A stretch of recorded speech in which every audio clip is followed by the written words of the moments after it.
weather advisory provided by the Met Office. Do not venture out to sea if a storm is approaching.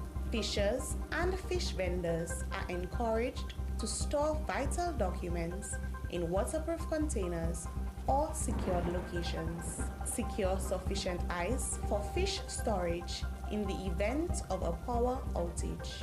Remember, the safety of your life and property is our priority. A message brought to you by the Fisheries Division of the Ministry of Blue and Green Economy, Agriculture, and National Food Security. Farmers, you don't have to wait for hurricane season for you have a plan for your farm. So clean, clear, and block all drain for water can flow easy when rain start for fall heavy. Chop and trim all tree branch when near and they overhang your property. Clean and make strong all your animal pen and them. Put all your important document and them like your farm record, your produce seller's license, your medical book in our heavy plastic bag. And of course, food for your hog, fowl, sheep, goat, and others. Lock them up so in our place we dry, like in our barrel.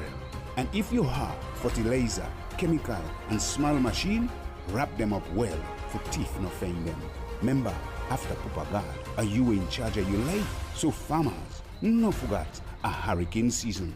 Your responsibility is to make a plan we can work for your farm. A message brought to you by the Division of Agriculture of the Ministry of Blue and Green Economy, Fisheries and National Food Security. Actuellement, nous sommes dans saison cyclone. Pêcheurs et rivendeurs poissons souple écoutez commission ça là. Tous les jours, écoutez nouvelle temps là qui a sorti de l'office tout le temps. Si vous avez un mauvais temps, on a un cyclone qui vient, pas aller pêcher. Pêcheurs et rivendeurs poissons souple nous avertir. Là, un cyclone qui vient, mettez tout document important dans une place qui est bien protégée, par exemple, quand un conteneur plastique. Faites certain, on y a assez la glace pour préserver les poissons, si en tout cas il n'y a pas d'électricité. Changez. Priorité nous, c'est protection la vie et les propriétaires. Ça, c'est une commission de division la pêche en ministre agriculture et la sécurité manger. We are now in the hurricane season. Fishers and fish vendors are advised to adhere to the following. Listen to the daily weather advisory provided by the Met Office.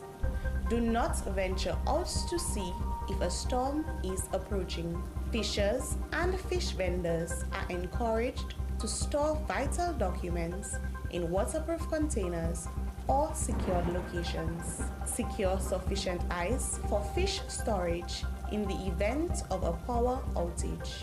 Remember, the safety of your life and property is our priority. A message brought to you by the Fisheries Division of the Ministry of Blue and Green Economy, Agriculture, and National Food Security. Actuellement, nous sommes dans saison cyclone. Pêcheurs et rivendeurs poissons souple écoutez commission ça là. Tous les jours, écoutez nouvelle temps là qui a sorti de l'office tout le temps. Si vous avez un mauvais temps, on a un cyclone qui vient, pas aller pêcher. Pêcheurs et rivendeurs poissons souple nous avertir. Là, un cyclone qui vient, mettez tout document important dans une place qui est bien protégée, par exemple, quand un conteneur plastique. Faites certain, on y a assez la glace pour préserver les poissons, si en tout cas il n'y a pas d'électricité. Changez. Priorité nous, c'est protection la vie et les propriétaires. Ça, c'est une commission de division la pêche en ministre agriculture et la sécurité manger. And hi and good evening and welcome to a program being brought to you by the Ministry of the Blue and Green Economy. As you've just heard the number of the PSAs, that is our topic for this evening. I am your host, Petra Grace Shillingford, and you're tuned in to Kyrie FM, and DBS for a simulcast on the 2022 Atlantic hurricane season and preparedness for farmers and fishers. So we're happy that you join us, happy that you could take time from your schedule to be here with us this evening. For those of you who are also want to log in onto Facebook, you can also do this via the DBS website, the DBS Facebook page, and also the Ministry of Agriculture, the Blue and Green Economy Facebook. So it's Ministry of Agriculture, Ministry of Blue and Green Economy, Agriculture, and National Food Security. With us this evening are two guests, one agricultural and one fisheries officer who normally assist us during this time. It's an annual exercise that we undertake that is informing farmers and fishers. So hello, good evening, and welcome. Yeah, good evening. I'm Adisa Trotter from the Ministry of Blue and Green Economy, Agriculture, and National Food Security. Hi, good evening, everyone. My name is Zephyr Barron, and I'm a Fisheries Liaison Officer with the Fisheries Division. I have been serving as a Fisheries Officer for the past 8 years under the Ministry of Blue and Green Economy, Agriculture, and National Food Security. Trotter, I see that you didn't tell us in terms of your number of years within the ministry. Why is that? No, I've within the ministry for over 10 years. It's a pleasure to be working with farmers and the ministry. So welcome to our listening audience. Okay, so great. As we said, it's an annual exercise, and we're very thankful for DBS and Kyrie FM for the airtime. We know that every 6 months within 1 year, so every half of a year, we are battling the hurricane season, whether it's a fear that we have within us, whether it's to get our systems in place in terms of preparation. But before we go into that, though, what exactly is happening within your unit? You know, farmers and fishers like to be informed or educated. We have some hobbyists, we have environmentalists. What exactly is happening? And I would say ladies first in this instance. Okay, so it's a perfect opportunity to say that we are still recovering from Hurricane Maria. And so now that we're entering the hurricane season, new things for us are the rehabilitation of the Roseau Fisheries Complex, which is almost complete. That was our main holding for the fishers. The Roseau Fisheries Complex also provided 60% of ice for fishers around the island. And so we are elated that our Japanese friends have helped us with that development. Also in Margot has also been rehabilitated because it was affected by Hurricane Maria in 2017. Margot, I must say, is the fish landing site that is considered the safest around the island. And so now, as we are in the hurricane season, Margot is the safe zone, and that fish landing site will carry full capacity for fishers, for neighboring fishers closer to the site. I'm talking about San Sofia, Casterburst, that kind of thing. So rehabilitation of our infrastructure is new, and we are happy for that. In addition to that, I am also elated to say that our basic fisherman training course is ongoing.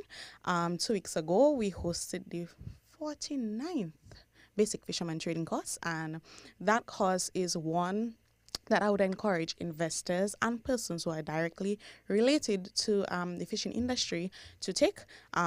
This is basically your passport into the world of fishing. And so we hosted that 2 weeks ago. To date, or since 2020, we have had at least 100 young and interested persons within the industry. To add to that, aquaculture is now a thing for us again. Aquaculture was dormant for a while. With a lot of help and training and aid funds and just persons within the industry like the PS and the ministers and the chief fisheries officer, we have been able to do a lot of work in training and getting persons interested in aquaculture. So around the island, we have our extension officers going to provide assistance and training to persons who are interested in aquaculture. If you are one who is interested, you can contact us, and then we will attach you to a liaison officer who will be more than happy to engage with you. So for us, it's infrastructure, it's training and development, and all of the exciting fun things that add flair to the fisheries industry. So on a light note, I would say, what is the catch of the day right now? What is the season?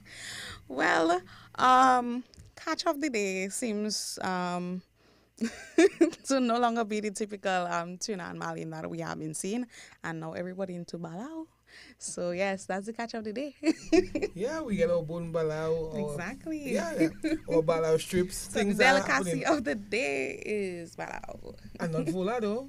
Well, Okay, and that's another topic, okay? Yes. So we're looking at fish flying, hitting people on their head, that sort of thing. Mr. Trotter, in terms of the ministry, it's very wide and encompassing, but in a nutshell, would say just give us the highlights.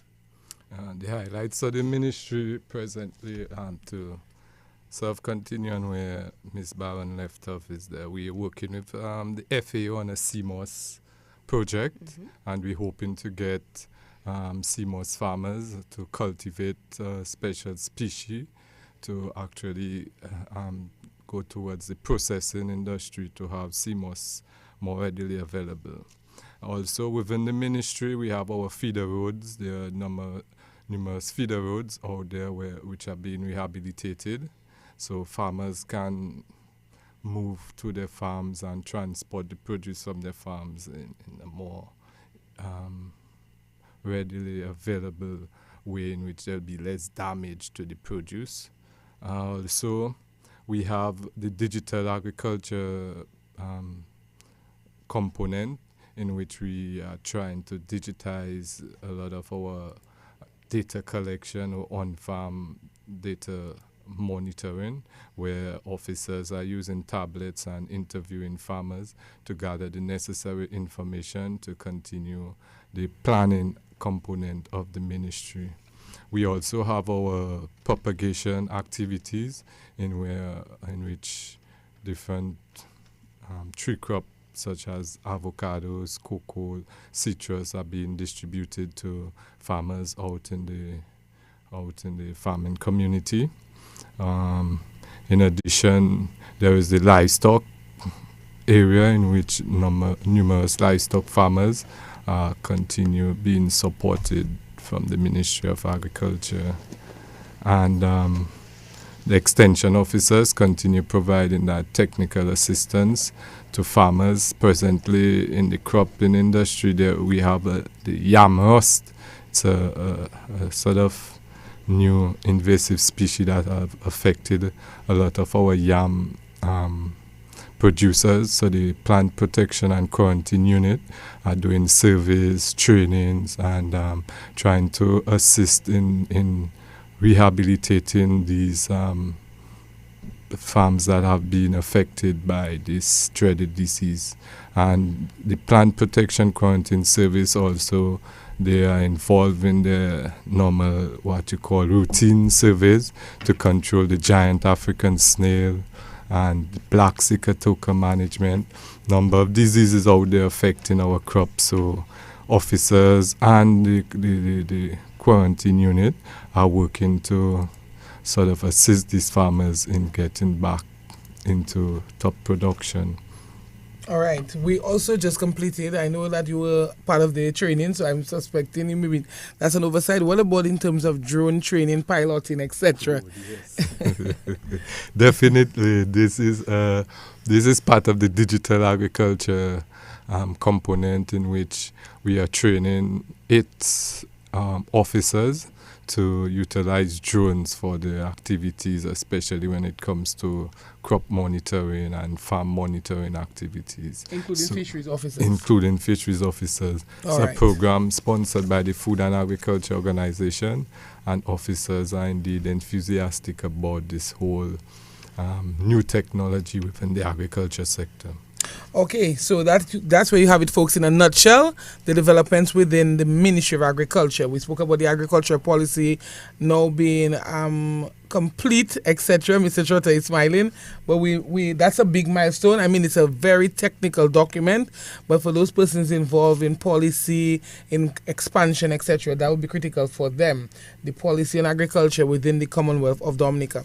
So we get to the meat of the matter right now. We're not even going to take a break. It's already 18 minutes past the hour of 7, and I know when we get into discussion, it's going to be heated. I do want to engage farmers and fishers, so feel free to call with your comments or your questions or suggestions for us, as you have the knowledge and the expertise. In terms of fishing, hurricane season, it has been predicted that it's a little more active than normal. That, as you know, we in Dominica, we are very aware of what can possibly take place. So therefore, with that prediction being on the cards, what should fishers be cognizant of? Okay, as you rightly said, Petra, we are no stranger to the effects of climate change. In the face of climate change for fisheries and many other pressures, the only way that we are able to succeed is through our mitigation and adaptation measures or strategies that we really have to try to uphold and regard. And so for fishers, we are asking you, of course, your life and your investments is your top priority. Ours too. Because if you are affected, we are affected at large. And so we are asking you, if a storm is approaching, do not go out to sea.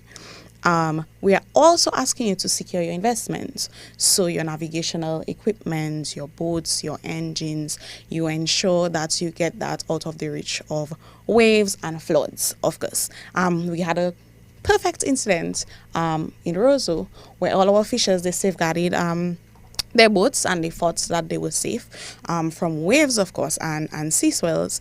And then the Rose River came in and swept it all away.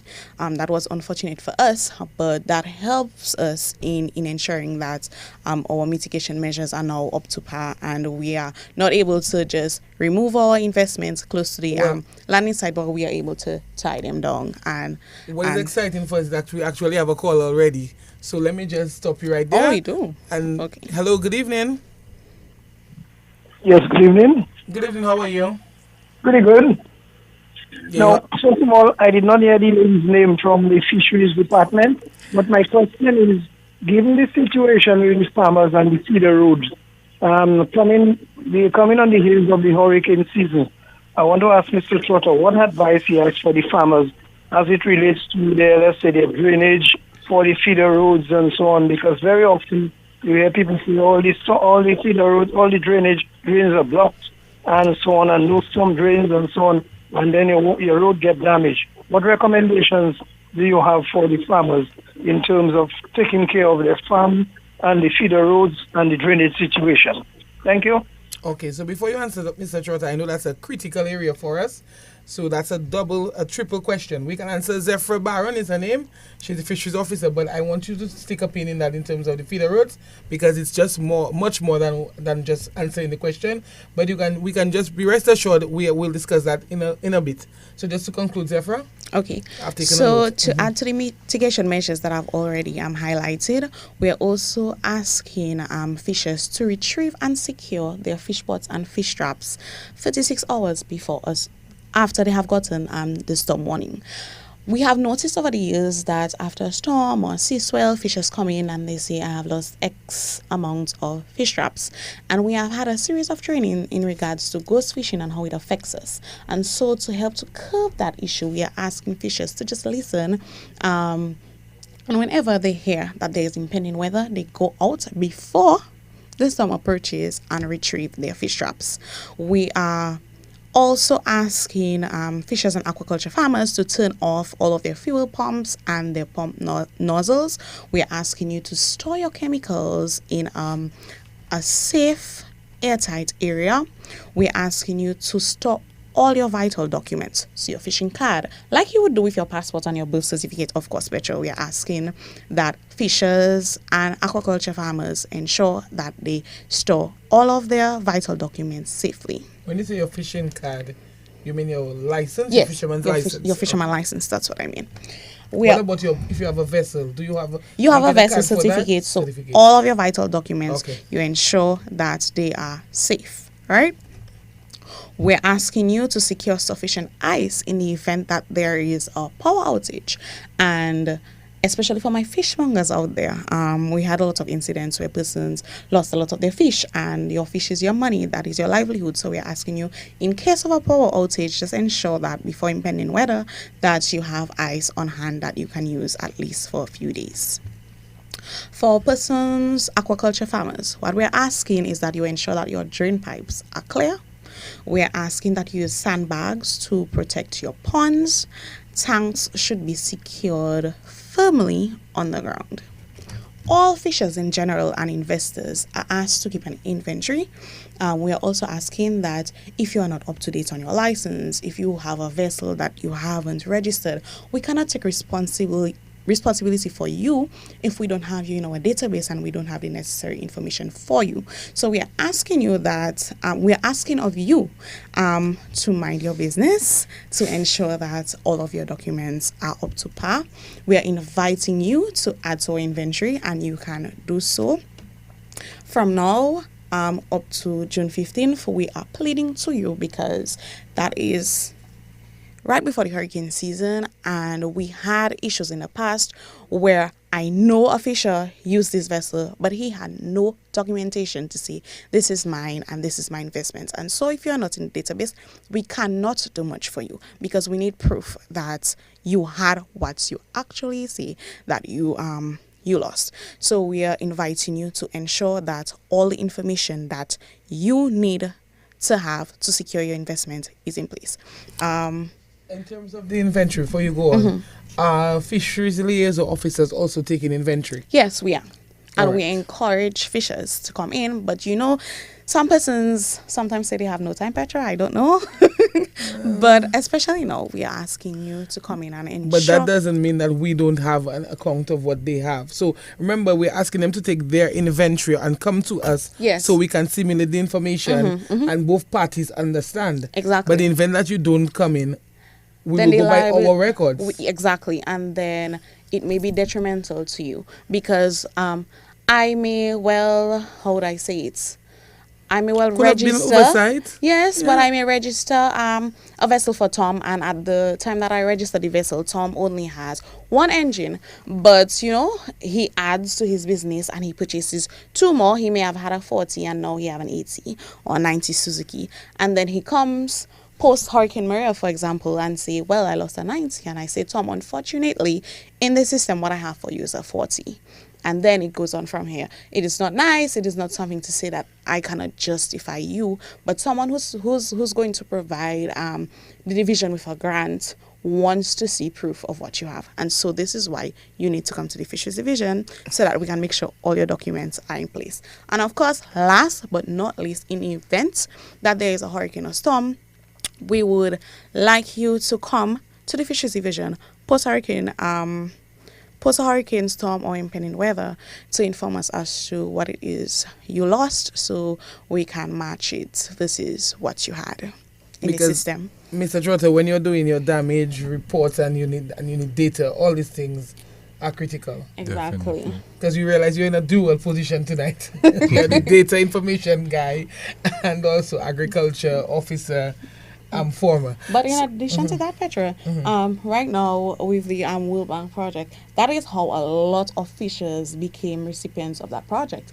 Because before the hurricane, they participated in all our data and information activities, and they ensured that their business were in place. So as a result, when they came, we knew exactly what they had, and so they are now happy and smiling with their new engines, and others are awaiting their boats. And don't forget, you have the warranty on those engines. Exactly. Okay, so that's a whole other. We have to bring you back in. Okay, so we're trying to stick with the program. Okay, but Yes. Okay, so the caller mentioned something, and I don't want Mr. Trotter, before you continue in terms of mitigation, etc. Just for the caller, he spoke about feeder roads and drainage situation. So just give us a little more in terms of insight on that. I know the feeder road project is ongoing, and a lot of them have slip drains, some have deep trenches, and also bridges, etc. So that is not something that we've overlooked. We know about drainage, water, in terms of the overspill, etc. We know without a proper drain, the road doesn't make any sense. So that has been taken care of. But you will liaise more in terms of clearing and of your drains of debris, etc. Definitely, as you mentioned, a lot of the damage caused by these disasters to our roads is when these drains are blocked. So one of the first advice is that farmers utilizing these feeder roads are asked to clear these drains so the water could flow freely down Now, critical as well is our land management practices to prevent issues such as landslides and fallen trees. I mean, after a serious wind, there will definitely be branches and trees falling across the road. But what we observe is in some areas the land is left exposed, and these can cause a lot of soil erosion and landslides, which will block the roads, block the drains, that will cause further damage. Now, in addition, it's also advised that farmers prune a lot of these trees that are over the roads, the branches, etc. You do a light pruning. You don't cut down the trees completely, but you cut off the branches that are over the roads. So these are some of the main areas when it comes to feeder road management. Okay, but read the drains. We're saying that at what time should you engage in that? Because I would think that you drains, I mean, they take a lot from you physically, it's a lot of manual labor. It's not like you can bring in a bobcat or you can bring in some sort of apparatus to just clear the drains. You have to really have a big enterprise, and the machinery can manage. But normally it's man labor, man hours, manpower, and it takes a lot of money sometimes. But how would you maybe instruct a farmer to clear off these drains?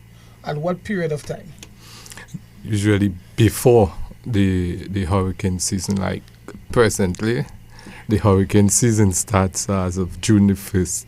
So it's advised during the month of May that any roads that are blocked, it is necessary to clear the drains and have it unblocked. So it's a effort that farmers, they have to come together and sort of do a planning as to the days they can work as a collaborative to clear the drains and maintain the roads in the best state possible. But the question is, when do we start? And it's now we need to get out and at least start clearing of the drains that are blocked. All right. Before we continue the other mitigation methods, we got in terms of fisheries, aquaculture, etc. But now we're looking at farmers, and in terms of holdings, farmers, livestock, greenhouse, crop farmers. The numbers to call, I forgot to mention, are 1-800-327-448-3281 and 448-3279. So let's go on in terms of mitigation, general guidelines you would tell a farmer or advise a farmer on and off. Yeah, within the farms, there are the cropping area, the livestock, your farm infrastructure, machineries, equipments, inputs, greenhouses that has to be protected.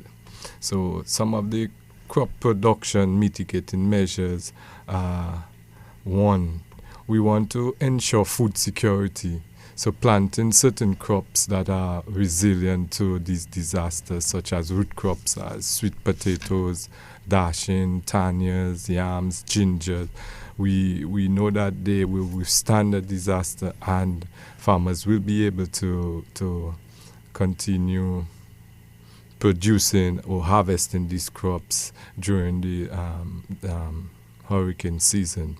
Now, prior to before I go on, one advice that we always give farmers on this disaster preparedness is, please tune in to the official weather reports from the Met Office in Dominica. They provide a daily forecast, a 3-day forecast, and a seasonal forecast. So we advise all farmers to ensure that you listen to your official weather reports from the Dominica Met Services. Now, continuing just before you continue, why do you say official and why do you stress the Met Office? Because there are various channels you could get the weather information from. And that's the reason why there are various channels where they provide weather information. But we in agriculture, we urge farmers to tune into the Met Service of Dominica, which will provide us with that necessary information that is needed to safeguard lives out there. Because the Dominica Met Service is the agency responsible for giving Dominicans that readily available, updated weather information. It's reliable, and that's what we advise farmers to tune into the Dominican Met Service weather reports. All right, so that's clear for us. Right. So as we were saying, for the crop protection measures, we mentioned about the type of crops that are planted, also the yield of your crops, or the harvesting period, meaning before a storm, 24 hours, 48 hours before a storm approach land, we encourage farmers to harvest crops that are mature enough that could be sold on the market. You could harvest it and store it, and then after the disaster, you could put it out in the market. Now also, storage and processing of crops is another area that we've been encouraging farmers to look at certain processing methodologies for different types of crops. I mean, we are accustomed to our toloma and cassava, where we converted to farines and flowers, and that could be done for other crops as well, such as bananas, plantains. You could produce certain value-added commodities with these crops as well. Also, for on the crop component in terms of farm mitigation, we want to, farmers have been trained to understand the whole importance of contour planting, planting along the slope. So you plant tree crops, grass barriers, and you construct drains so you could safeguard your soil, which is one of the major areas when it comes to disaster mitigation, is how you manage your soil. Because during a heavy rainfall, you have a lot of soil erosion taking place, and then you lose some fertility or nutrients of the soil. So in order to maintain a soil that is well fertile, soil management is definitely something that has to be looked at when it comes to crop production. Now, avoid planting temporary crops on slopes greater than 30 degrees. And it's because of the same reason mentioned before, heavy rainfall, you will lose a lot of these crops. And in flooded areas as well. I mean, this month we experienced what happened in the Cassibus area, where a lot of lands were flooded. So when this hurricane season is on, farmers have to be mindful of the location where they plant their crops as well. It's also important that you prune your plants and your tree crops. You remove unnecessary branches, because what we know for sure is heavy winds would cause a lot of these branches to be breaking, and sometimes it could cause the tree to fall if you have all these branches that are on the tree. It causes a weight on the tree, and it could cause the trees to stumble. So, as we mentioned, the agro-processing option is something that we encourage farmers to look at. It's critical, and it's an area that we need to focus on. Now, mitigating measures for livestock production, we have to remember that. Before you continue, Mr. Trotte, because that's another topic, I wanted to ask a question. You mentioned harvesting of various crops that you may have on the field, but one may be concerned in terms of storage for those harvested crops, and how do I sell those harvested crops after? So, in terms of storage itself, what would you say to them? At what stage would you want to harvest that crop? You want to harvest the crop when it's close to maturity. I mean, it wouldn't make sense to harvest a crop that is not ready, or the consumers won't buy it. So anytime the crop has a maturity index that it's ready to be harvested, we urge farmers to harvest and to store it in a secure location, such as in their basements, in a room that it was sealed from heavy winds and water that could cause damage to the crop. So the storage of these crops, it's important that farmers identify an area or a building that these crops can be secured. So if you have, let's say, dashing, we're just throwing it out there because some persons really are engaged in farming, but they don't have any, like to say, training experience. So let's throw it out there. If I have dashing in the ground, sweet potatoes, do I harvest those? As we mentioned, if your dashing is 5 to 6 months old, you could harvest it because dashing usually takes 6 to 8 months for maturity. So anytime the dashing is 5, 6, 7 months thereabout, we would advise farmers that they harvest. Now, it's critical. If the weather system that is approaching wouldn't cause much damage to your fields, we are not telling farmers that a tropical wave is approaching and here it is that you have to go and have it. No, there are systems, there are like different categories of hurricanes. So a category 3 and above is something where we advise farmers to take heed and take the necessary precautions. Now, category 1 and 2 hurricanes, it can be dangerous, but a lot of these crops, as root crops, as we mentioned, the dashing and the sweet potatoes, they are resilient and they are able to withstand some of these harsh conditions. And the tropical wave, not necessary. I mean, certain crops like your vegetables, like lettuce and cabbage, they might receive some level of damage.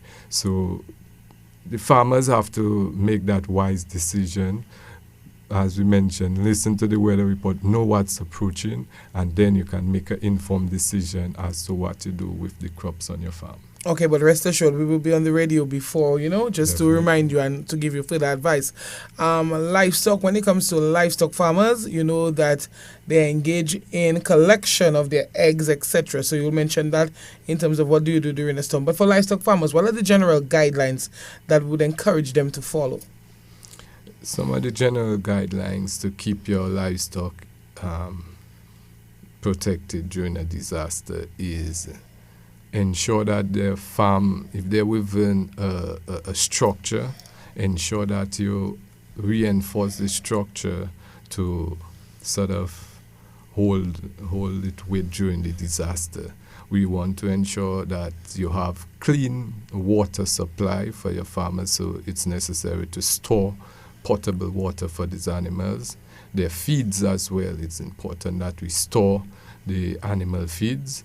So you have to store these things in a secure location. Your farm records, definitely it has to be stored safely.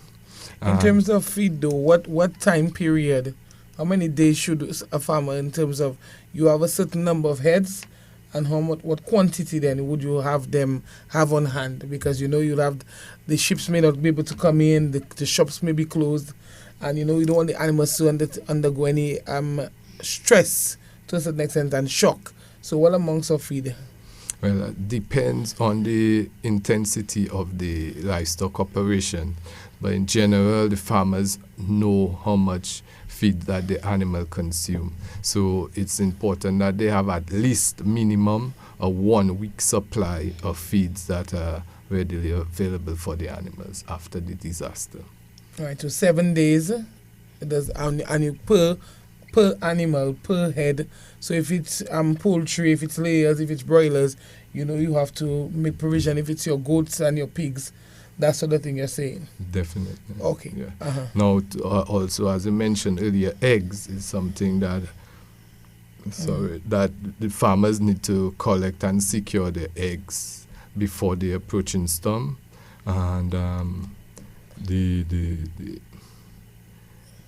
bees, something I think I want to talk about. I mean, beekeeping is definitely an important area within the livestock sector, and hives can get damaged during a disaster. So the bee farmers are encouraged to sort of secure their beehives by, if you have some ties to lock your beehives down, it's important that you pay attention to your hives. And animals that you tie, such as your goats, your sheep, and your cows, it's advised that during a approaching storm or hurricane that these animals be free, so they themselves having their knowledge of weather systems, they will find a secure area, because a lot of times animals that are tied are the ones that die, or sometimes a flooding event take place and they could get injured. So animals will find the most secure location when they are left free. So animals in flooded areas, we advise that you remove them from those flood zones and have them on higher elevations. Okay, so you mentioned something that is critical. So for those persons engaged in honey production, beekeeping, you're saying that you should leave your boxes where you have them stored right now, but just try to strap them or contain them, hold them down? Wouldn't it be safer to put them within your own compound, let's say where your domestic house, that sort of thing? Just tell me, in case they're not on your farm, in close proximity, because you know persons who engage in bees on a large scale, they have the boxes all over, you know, to get the best honey that they can. So just to look at that point though. Yeah, if beekeepers and bee farmers are able to put the boxes, their beehives, within their house, in their basement or some secure room, it's all good and well. Definitely it's something that beekeepers could look at.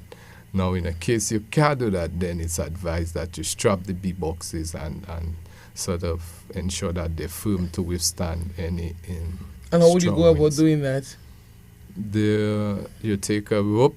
Well, what do you do, Mr. Church? Yes, as a beekeeper. What do you do as a beekeeper? Yeah, what I do is I can't bring my bees at home. So what I do, I take a rope and I strap. What size rope? We don't want to get specifics. Yeah, well, for me, I use these the ropes like the banana ropes can work. The banana twine can work, where you strap the both ends and you just keep your hives locked down. So what do you strap them to? Is it something in the... Well, usually the boxes are on a stand. So depending on the stands, if you have blocks or pallets, you just tie it onto these stands. So what about possibility of them flying away, being flown away, falling over, collapsing? The bees would be... During this storm, the bees, if your boxes fall over, your bees won't fly away during a disaster. They will stay within the box, so it's important. Soon as after the disaster, that beekeepers, they go out and they inspect the apiary to find out what needs to be done. So what I'm saying, during, let's say, a category 2, God forbid, would that whole structure be flown away, be blown away? No. It's too heavy? No. I haven't experienced that, but what we know in flood-prone areas, it would be advised to remove your bees there. But as a beekeeper during Hurricane Maria, it was amazing to see that none of my boxes flew away. All the boxes remain where they were. Hurricane Maria, you know. Hurricane Maria that flew houses away. But the beehives, they didn't go anywhere. I received some of them because they had branches falling onto the hives and the covers were blown off. But the hives themselves, the boxes, remain in their general location. So, yes, it was amazing to me that I was waiting for you to say mystical. These hives, they did not go anywhere, but you can receive a lot of damage when the covers are removed and the water infiltrate the hives and the branches fall on it. So it's important that we prune all these overhanging branches. You strap down your hives, and these are some of the lessons that I've learned. So for beekeepers, you're out in the public in terms of crown lands most of the time. So, but we're saying we're not going on a full-fledged expedition to remove all branches. But those that may affect your boxes, your hives, you know, you can look at doing something. Don't think it's the state's responsibility. You're protecting your investment. Because generally they're along the coast, they're along areas that are forested, etc. So that's crucial to know. So that's something that added stress for beekeepers during the hurricane season. Definitely. I mean, like a fisherman, we have the breakwater, I think, in Stowe area now. No. Where is it? We have done some work with the fishers in store, the big store area. However, right now we are in discussion for a more permanent structure for them, since we have done this covering for quite some time, and every time there's impending weather, we have realized that it work. We must say it work. It safeguards the bay, but we need something more permanent for them. Is it because of the population of number of boats? Or? No, it's not. They just need a good wave break system there. But in addition to that, Petra, I must commend fishers because whenever there's a storm or hurricane, what we noticed across the island is that our road networks are compromised. And so what the Fisheries Division have done is to partner with fishers, and the responsibility of these fishers would be for transport in the event that the road networks are compromised and persons need to be evacuated. And especially in the Forster area, that has worked for us in the past. For both Hurricane Maria and Tropical Storm Erica, fishers were the ones who transported the sick and the injured whenever there had been bad weather. So we want to commend fishers for that, and fishers across the island have been doing that work free of charge, just for love of people, and we want to thank them for that. We want to ask other fishers to partner with us in that venture. So that is really an important thing that I mean, we're not going to get spiritual and mention. Yes. Jesus did associate with the fishers. If anybody, in terms of, I know Mr. Trotter wants to bring that in, so I will preempt him.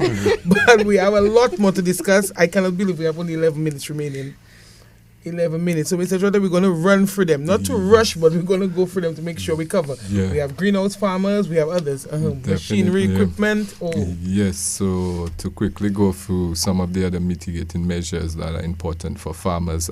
Your greenhouse, the farmers who have made investment in greenhouses, it's advised that in approaching storm-heavy winds, that you remove the plastic over your greenhouse structure, because what we observe is the plastic that causes a lot of damage when they remain on these structures. So it's advised that we remove the plastic covering over the greenhouse and nurseries. You disconnect all electrical fixtures that you have on your farm. Place all important documents in a waterproof container in a dry area. Remove irrigation lines and pumps that you would have near ravines and waterways, because your irrigation system is indeed an investment that you need to protect as well. And when you're storing your food, your feeds, your fertilizers, agrochemicals, ensure that they are secure, or that they won't mix in terms of any spill. Your chemicals won't mix with your feed. So you have separate locations where you could store these items, and you try to keep it off the ground. So in case of any flooding, they would be protected. So your agrochemicals, definitely you have to look at storing these things in a safe place. Your vehicles, ensure that you fill them with fuel, and remove and secure your equipments and machineries and tools in a safe location, be it at your house. So after the disaster, you will have access to these things. So these are some of the basic general areas that we encourage farmers to deal with during a disaster. You mentioned the greenhouse, and you did say in terms of the plastic, because the plastic is very, very expensive. It's very, very costly. And when you say remove the plastic, you keep the frame and you remove the plastic and the shade netting. Exactly. What do you do the crops or the produce under the greenhouse and within the greenhouse structure? There's little that you can do. Most is to leave the crops and just hope that nothing serious happened to them. But as we mentioned earlier, depending on the maturity index of the crop, you could go ahead and harvest, or if it won't make sense to harvest it, it's not edible, then you leave it If your tomatoes are almost ready for market, Oh, definitely. your broccolis, normally these things, it's definitely. high-end, high-risk crops Mhm. within the greenhouse setting. One of the other things that we wanted to mention, though, when it comes to your livestock, we figure out that we have some structures being done under the World Bank project, but for those persons who haven't gotten to that point, do we just wait on the project while we have our livestock within those structures, or do we try to at least help ourselves? What is your advice to them? The advice would be to help yourself. I mean, you have to go out and strengthen, retrofit the structures if necessary, put your hurricane ties, and try to have a structure that can withstand the impending storm or hurricane. Now, Petra, I also want to mention, as Ms. Barron stated earlier, that fisher folks have their system where they have the database and the farmers and their fishers information. For agriculture, we urge farmers to come out and register your assets, register your crops or your livestock, and let us have that information on hand. So after the disaster, we can definitely know what you have. Your officer is aware of where you're farming, and in case of any relief assistance, that it would be much easier for the ministry to work with, because we had some experience in the past and we won't want to sort of go through these things again. So we encourage farmers to ensure that your officers have your information and you're registered within the Ministry of Agriculture database. Okay, so before time is up, we'll come back to that for sure, because we have to tell them the processes. But we didn't touch much on machinery and equipment, and that is a heavy investment. The World Bank project has given a number of different types of equipment: the mist blowers, the chainsaws, the knapsacks. What do you do with those when you hear of a storm or hurricane approaching? It's advised that these tools are placed in a secured location, and they at your home, to me, is the most secure location. Or I, as a farmer, would definitely take those tools and store it in an area that it won't get damaged from any water or winds. Or also we have to look at pretty lesson in that individuals sometimes go out and steal. So you want to ensure that you safeguard your investment by having it in a secure location. And do you drain it out? Do you fill it with fuel? What do you? Definitely. Mhm. You will Why need would that to, be? for example, if you have a chainsaw, you will need to have your fuel and your oil. So after the disaster, when you have all these fallen trees and branches and you need to prune those trees there, you have your tools in a state that you're ready to go, and within a short time you could access your farm and actually do an assessment of the damage that was done. So just like the fishermen, the farmers in that instance would be the ones to assist when you. So the fishers are on the sea and the farmers are on the land, clearing and removing debris, just for traversing and transacting. We said we'll come back to registration, which is critical. How does one go about aquaculture, fisherman? How do you go about registering your information, your assets, and etc.? Okay, so for the various landing sites around the island, a liaison officer is attached to them. So I am certain that on the north, on the south, everybody knows the extension officer. The extension officer, well, part of their workload entails going to the landing site every week. And so you should know your extension officer. However, in events that you're not sure who your extension officer is, we are inviting you to the Fisheries Division, and we are currently on the second floor of the We're currently on the second floor of the government headquarters, and you just ask the security downstairs to direct you to the Ministry of Blue and Green Economy, and we will be happy to sit with you and take your information or verify your information to ensure that it is up to date. Mr. Trotter, so you come in, when you say we verify, so that person says, I have a this engine, that boat, this thing, etc. So the registration process if you have a new vessel, entails the officer going to the landing site or to the boat construction area to ensure that what you have filled out on your form is indeed what you have. And so we would have information in terms of the length of your vessel, what engine you have. We go as far as taking a serial number. So and in addition to that, we also request receipts from persons who have bought engines and boats. So all of that will be put into your file in addition to your fisherman registration and whether it is up to date. And so every fisherman on the island has a file at the Fisheries Division, and that is how we can vouch for you. So you have to ensure again that it is up to date and protect your life and your livelihood. Mr. Trotter? For our farmers, we encourage them to liaise with their regional extension teams, know your extension officer, schedule a visit for the officer to come on your farm. And it's important on that visit that the farmers have their sort of ID, and they can have, if they have their records to show the sort of assets that they have on the farm, and the officer will capture that information and we will have it stored within our database system for farmers. But so once the extension officer, right now we're also engaged in that process that you can now obtain your produce seller's license from April 1 this year.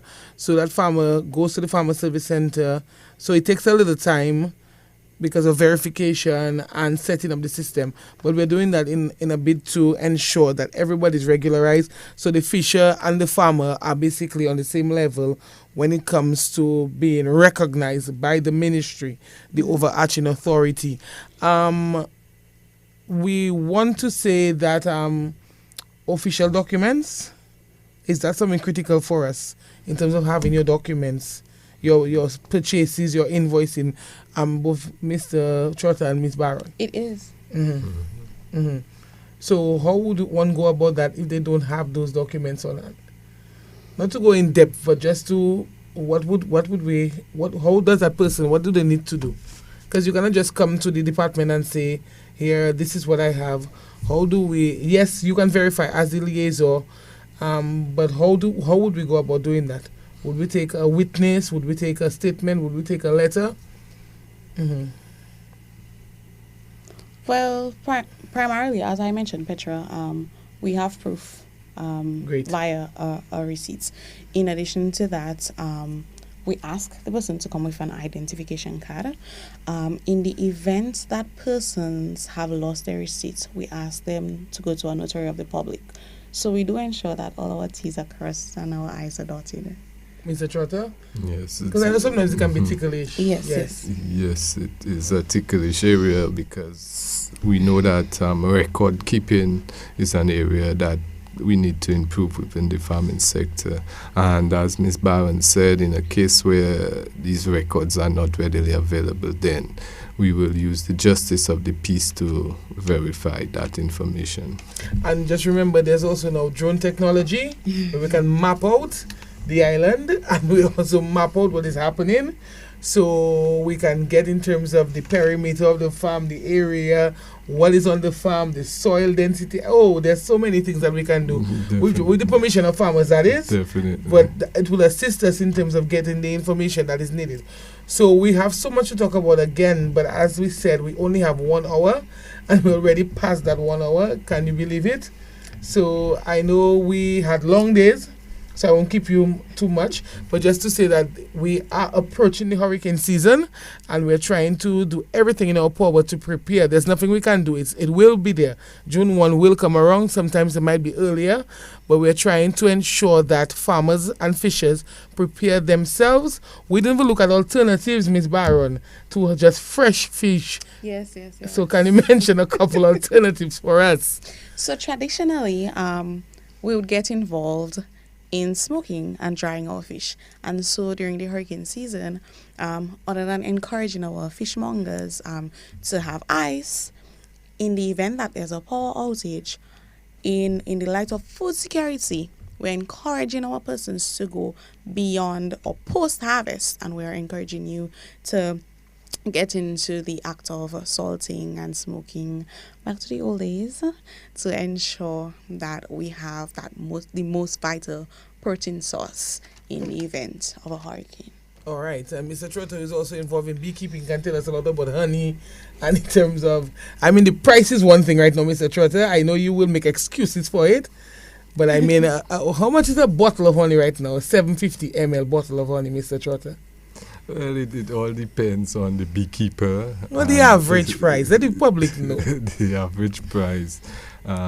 We know that the average price, Mr. Trotter. The average price for. You could get it for about $50 EC. $50 EC. Do you hear that, ladies and gentlemen, folks? Depending on the market so not 75, not 85, and the vendor, not 95, not 100. Depending on the market and the vendor. But there are a lot of issues in the bee sector, as we were mentioning, and the prices could fluctuate. So definitely it's something that we have to work on in terms of cost of production and looking at the investments. But coming back to the farming and farmers, some of the mitigating measures we want to just reinforce, because you also have to look at long-term mitigating measures for farms, such as establishing windbreaks and stabilizing riverbanks using suitable trees. You want to build and maintain hurricane-resistant farm structures. So don't just put up a structure that's not resistant to farming. Ensure that you have your ties, it's secure, your foundation is well built. You want to develop a cropping calendar which includes when to adapt to hurricane measures. And we want to encourage farmers to have these farmers groups, and you could have a sort of revolving fund in place to cushion certain losses and to do certain works on your roads, etc. You want to maintain your drainage, use suitable cropping systems and methods of cultivation in low-lying areas and on hillsides. Treat your farm as a business, have your records, ensure that you know what it costs to produce. Secure and store food on farms for household family use. Institute a land use planning at the farm level. Maintain your windbreaks regularly. And practice sound land preparation principles such as ridges, furrows, and your bed constructions, and practice your counter farming, your agroforestry system, and diversify your production base to, provide a little extra cash income. So your farm should be a well-diversified farm. All right, so it sounds like a plan. So we are doing our part. And we just hope that the farmers and the fishers can do theirs. We didn't even mention about vetiver and the use of it, but just to remember that we are going to be part of the Girardel Flower Show that's on this weekend, and we are putting up a booth there just to let the hobbyists turn into hopefully commercial farmers who are involved, as you said, in the business of agriculture. And as you know, the Prime Minister made some pronouncements in terms of where we want to be in 2030 when it comes to the output that agriculture is giving to our GDP, or gross domestic product, in terms of the contribution to that to our economy. So we are doing all this to ensure that we are along that trajectory, along that route, so that those persons who heard a little bit from us tonight can really visualize and see what the ministry is doing in terms of the fishing industry, in terms of the farming, in terms of traditional agriculture, commercialization, use of drone technology, hydroponics. So we are trying to put on a good show, not to take away from the Enchanted Garden, but just to add to it. So you're going there as a hobbyist, as a lover, enthusiast, but want you to come out literally on the other end of the compound as thinking of a business within the agricultural sector. So thank you very, very much, my guest. I know you have to leave. It's been a long day, as I said. Thank you very much. For anybody with any questions or comments, you can always drop by your farmer service center. We have 7 of them within the island, the 7 agricultural regions. You can visit us at the main office at the Botanic Gardens, and you can maybe send a question, a comment via our Facebook page. We can direct message on that. So until next time, we thank you very much for tuning in and joining us. I'm your presenter and your host, Petra Grell Shillingford. Thank you very much. Good evening. Actuellement, nous sommes dans saison cyclone. Pêcheurs et revendeurs poissons souple côté commission ça là. Tous les jours, écoutez nouvelle tala qui a sorti votre l'office coultant. Si vous êtes en mauvais temps, on bet un cyclone qui vient, pas aller pêcher. Pêcher avec des poissons souples nous avertir. L'air un cyclone qui vient,